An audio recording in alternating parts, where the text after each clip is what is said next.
अस्सलाम वालेकुम। Thank you so much for supporting this channel. आप लोगों की सपोर्ट से ये चैनल आगे तक पहुंच रहा है और मुझे बड़ी खुशी है कि आप सबको ये वीडियो यूज़फुल लग रही हैं और रिसोर्सफुल लग रही हैं। और इंशाल्लाह मैं आगे भी इसी तरह की रिसोर्सफुल वीडियोस बनाता रहूँगा। आपको कोई और किसी सब्जेक्ट से रिलेटेड प्रॉब्लम आ रही हो पेश या कोई और भी चीज़ें हो, फर्दर हमारे चैनल में ज़रूर बनाई जाएंगी और इस तरह का कॉन्टेंट ज़रूर शेयर किया जाएगा जो हर स्टूडेंट की हेल्प कर सके। तो मेरे जहन में कुछ आइडियाज़ आते हैं जो मैं आप लोगों से शेयर करता हूं ताकि आप अपनी स्टडीज़ को इम्प्रूव कर सकें। और मैं पेपर सॉल्विंग के इस तरह के मेथड चूज़ करता हूं जो आपके लिए ईजीएस्ट हों। हर चीज़ को सॉल्व करने के मल्टीपल मेथड होते हैं और कैमब्रिज हमें इस चीज़ को सपोर्ट करता है कि हमें जो मेथड सूटेबल लगे हम उसको अडाप्ट कर सके, अपने आंसर प्रोवाइड कर सकें। आज की वीडियो का पर्पस स्पेशली ओ लेवल की डेट शीट को डिस्कस करना है। हमें पता है हमारा अलार्म बज चुका है, अब हमारे पास लिमिटेड टाइम रह गया है जिसमें हमने एग्ज़ाम्स की तैयारी करनी है।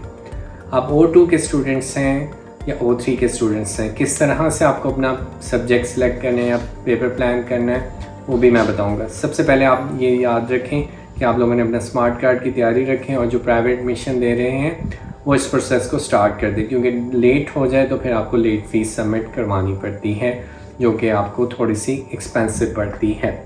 तो पहले मैं O2 के स्टूडेंट्स की डेट शीट की बात करूंगा। हमारे पास जो O2 की डेट शीट स्टार्ट हो रही है वो इस्लामियत के P1 से स्टार्ट हो रही है और P1 का पेपर 25 अप्रैल को है।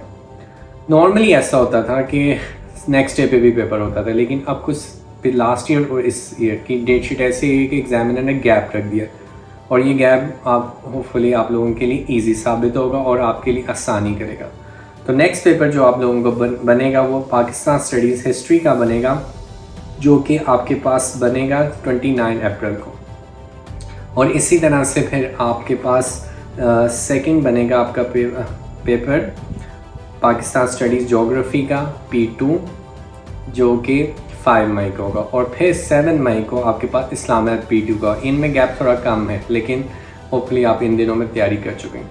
मोस्टली स्टूडेंट्स ने O2 के स्टूडेंट्स ने ये एग्ज़ाम लाजमी देने होते हैं पाकिस्तान स्टडीज़ इस्लाम। इसके अलावा अगर कुछ बच्चे सोच रहे हैं कि उन्होंने उर्दू भी इस सेशन में देनी है तो ये याद रखें कि उर्दू का पेपर लाई कर रहा है, जो हमारे पास उर्दू सेकंड लैंग्वेज का पेपर है वो 28 अप्रैल और 30 अप्रैल को कर रहा है। तो 28, 29, 30 ये क्लस्टर बन जाएगा। O2 के स्टूडेंट्स के लिए थोड़ा टफ हो सकता है। O3 में आप हैं तो बैक टू बैक पेपर्स आपके लिए एक नॉर्मल बात है।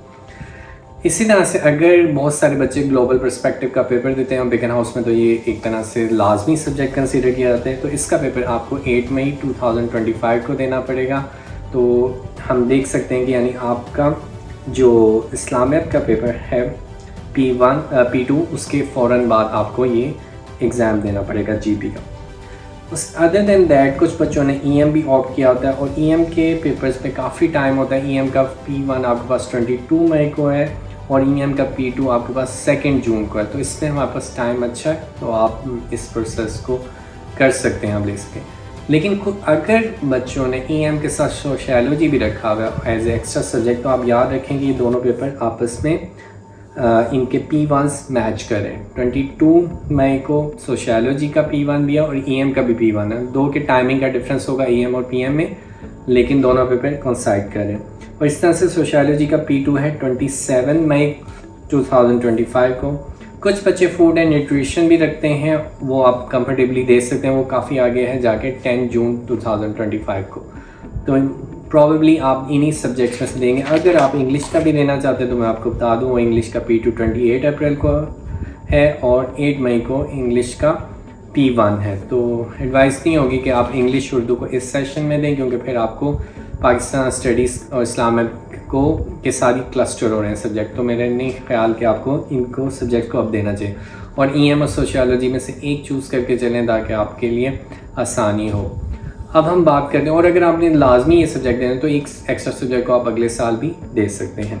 अब हम बात करेंगे O3 के स्टूडेंट्स के लिए, और O3 में वो स्टूडेंट जो साइंस के स्टूडेंट्स हैं, ठीक है। O3 का हम देखें, अगर O3 में आपने O2 में उर्दू का नहीं दिया तो आपके उर्दू से 28 अप्रैल को और इंग्लिश से भी 28 अप्रैल, दोनों का उर्दू का P1 है और इंग्लिश का P2 है। तो ये दोनों कोइंसाइड कर रहे हैं। फिर उसके बाद उर्दू P2 और केमिस्ट्री P2 ये दोनों भी कोइंसाइड कर रहे हैं 30 अप्रैल को।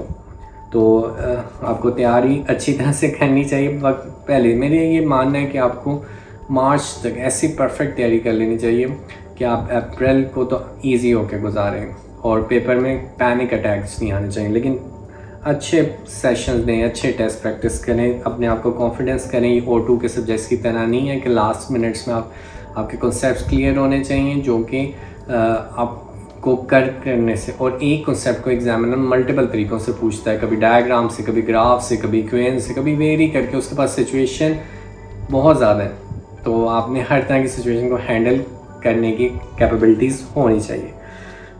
अगर हम बात करें केमिस्ट्री के P4 की, तो वो 15 मई को है। केमिस्ट्री का P1 आपके पास 10 जून को है। तो केमिस्ट्री के पेपर्स के अंदर काफ़ी गैप है।